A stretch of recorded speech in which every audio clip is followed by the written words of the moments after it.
Yo presento al señor Todd Howland. Él es representante de la Oficina del Alto Comisionado de las Naciones Unidas para los Derechos Humanos en Colombia. A Todd Howland lo hemos visto los colombianos de protagonista. Sí, de protagonista defendiendo los derechos humanos en Colombia. Y vale la pena que desde la comunidad internacional, desde Naciones Unidas, usted nos diga hoy, por favor, a nuestras audiencias, ¿cuál es esa perspectiva que usted ve de justicia transicional para Colombia en este proceso de paz? Bueno, primeramente, gracias por la invitación de Universidad de Rosario, El Tiempo, Carlos Holmes.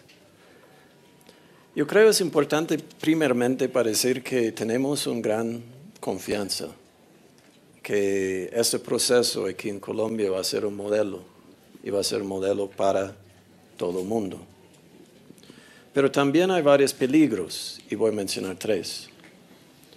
Primeramente, a veces es importante para toda la sociedad para hacer unas etapas atrás, para entender cuáles son los objetivos principales de este proceso. Yo creo que aquí en Colombia había mucho interés y todo el mundo está tratando de concretizar y hablando sobre mecanismos antes de mismo definir qué futuro de sociedad colombiana está buscando. Segundo, como doctora Camila ya indicó, hay una necesidad de ver todos los mecanismos de manera holística, de manera integral, y tratar de construir los mecanismos en base de los objetivos, en razón de qué cambios Colombia está buscando.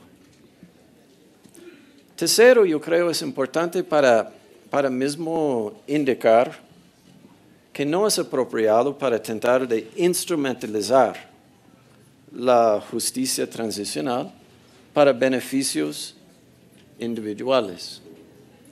Y aquí yo creo porque había mucha discusión y hay mucha confusión sobre qué es justicia transicional, que a veces parece que justicia transicional son regalos de Papá Noel, o que es un bufete que se puede mismo tomar un poco de verdad, pero no de justicia penal, o se puede mismo tratar de hacer un poco de reparación, pero no concentrar en la no repetición de las violaciones.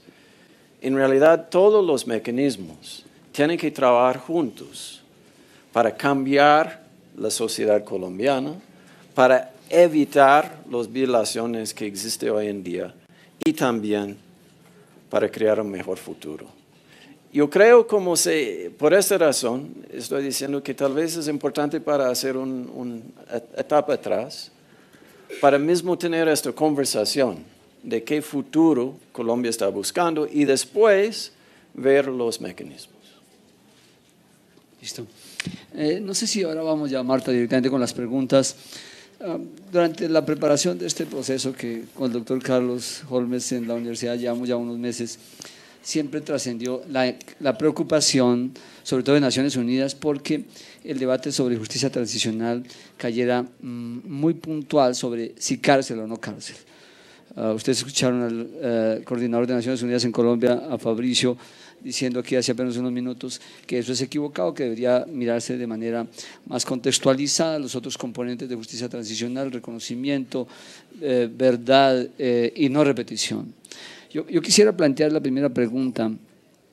¿Por qué creen ustedes, cada uno de ustedes, que el debate no se ha sesgado tanto de manera política o politiquera? ¿Por qué no se ha centrado en los otros elementos que pueden tener un mayor valor o un valor igual a ese y abrir el espacio de la firma del fin del conflicto y allanar el camino para la paz? ¿Cree usted, señor Holland, que eso de la pena, de la cárcel, se puede dejar un poco para el final? Yo creo es importante de ver dos cosas. En la razón de las penas, tiene que ser definida de manera individual. Cada uno de nosotros, cuando entramos en un proceso penal, tenemos nuestros derechos de proceso debido. Y en este caso, la fiscal, en su discreción, y también los jueces, tienen que ver la totalidad de qué está pasando en el país y también qué está pasando en la zona de esta persona.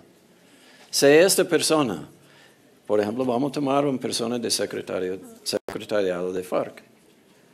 Si ellos están trabajando mismo de una manera efectiva para facilitar que haya una demovilización total y que esta persona está haciendo trabajo en la zona de verdad y que esta persona está trabajando en la zona de crear no repetición en la zona de sociedad, yo creo que estos factores tienen que ser tomados en cuenta. Porque estamos en un proceso de paz, queríamos un nuevo país. Entonces es importante que haya estas oportunidades. Y claro que si hay una persona de secretariado que no va a participar en este esfuerzo integral, no hay otra opción. Tiene que ir a la cárcel por sus violaciones. Yo creo también es el mismo para el Estado. Hay estas oportunidades que son únicas porque hay un proceso de paz. Entonces es importante no enfocar en un debate que no va a abrir un espacio de entender todo que está enfrente.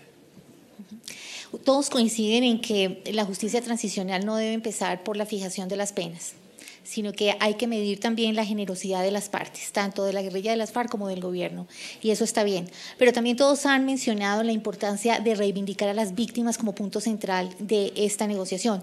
Yo les pregunto de manera directa, ¿ustedes creen que las víctimas creerán que resarcen todo lo que han pasado en estos 60 años de conflicto, si al final de este proceso de paz la justicia transicional termina con penas alternativas como el desminado, como el trabajo comunitario, como dice usted, Gallón, barriendo calles? ¿Ustedes creen que las víctimas serían resarcidas? Doctor Holland. Bueno, yo creo que es bonita de derechos humanos. Los derechos humanos está relacionado de cada uno de nosotros. Y las víctimas, claro que tienen sus derechos. ¿Quién va a juzgar en realidad de proceso de justicia transicional en Colombia? Va a ser las víctimas, porque ellos tienen sus derechos de reparación, de acceso de justicia, de verdad, y ese mismo de paquete de mecanismos que va a ser creado, que las víctimas van a decir que este es inadecuado. ¿Quién va a comenzar a quejar? Son las víctimas. Van a quejar a nosotros, van a quejar a la Corte Internacional, se van a quejar a la Comisión Interamericana y también las víctimas van a hacer una veeduría de este proceso. Ellos van a ver cómo está implementado estos mecanismos. Entonces, derechos humanos está empoderando a ellos, las víctimas, para ser parte de la solución. Yo creo que es importante recordar que en realidad FARC y el gobierno tienen que vender este acuerdo a las víctimas, porque es ellos que tienen en final la palabra. No sé si me permiten esta pregunta también. Digamos que el doctor de la Calle nos alcanzó a relatar lo difícil que ha sido tratar de metérsele al tema, que sin lugar a dudas es la nuez del proceso de paz, la justicia transicional. Es en qué circunstancias van a quedar los líderes guerrilleros pagando o no sus crímenes. También el señor Fabricio nos comentó algo similar. Yo, aun cuando las preguntas no ven editorial, yo digo, yo creo que soy optimista sobre que eso va a salir, yo creo que va a salir el proceso, yo creo que van a encontrar alguna forma de justicia transicional, pero preguntaría desde cada una de sus miradas, de sus visiones, qué puntos habría que remover en el inmediato futuro para llegar a ese marco de justicia transicional que necesitamos los colombianos. La pregunta es muy puntual, desde sus posturas, desde sus vivencias, desde sus estudios que han hecho. Señor Holland. Bueno, yo creo la cosa más interesante de esta visita de víctimas a Havana fue que mucha gente dice, bueno, esta es una víctima de la FARC, entonces el gobierno estaba un poco relajado, entonces va a ver que la víctima va a quejar en contra de la FARC. Pero después de quejar en la zona de la FARC, se miraba el gobierno y se comenzaba a quejar en la zona de gobierno. ¿Por qué? Muchas de estas violaciones tienen una causa compleja, donde en realidad tienen que tener dos para violarlo. Voy a dar un ejemplo de uso de niños y niñas. hoy en día podamos mismo enfocar en las violaciones concretas de la FARC para integrar personas de la juventud dentro de sus rangos. Pero también tenemos que ver que hay una violación sistemática de acceso de educación y oportunidades por mucha de esta gente. Entonces, para llegar de no repetición, hay una necesidad de ver que mismo los dos, el gobierno y la FARC, estaban haciendo contribución de esta propia violación. Y para evitar la repetición, los dos tienen que tomar acciones concretas. Entonces, yo creo que es algo importante para entender que hay una necesidad de enfocar en las violaciones de este tipo, de manera ilícita, ¿no? de manera ilegal. También hay varias prácticas que implican los dos lados. Solamente una pregunta general para cada uno de los demás asistentes. Una pregunta muy breve. Si se firma el fin del conflicto y persisten actores armados, ¿podría seguirse hablando de justicia transicional? Muy brevemente, señor Holland.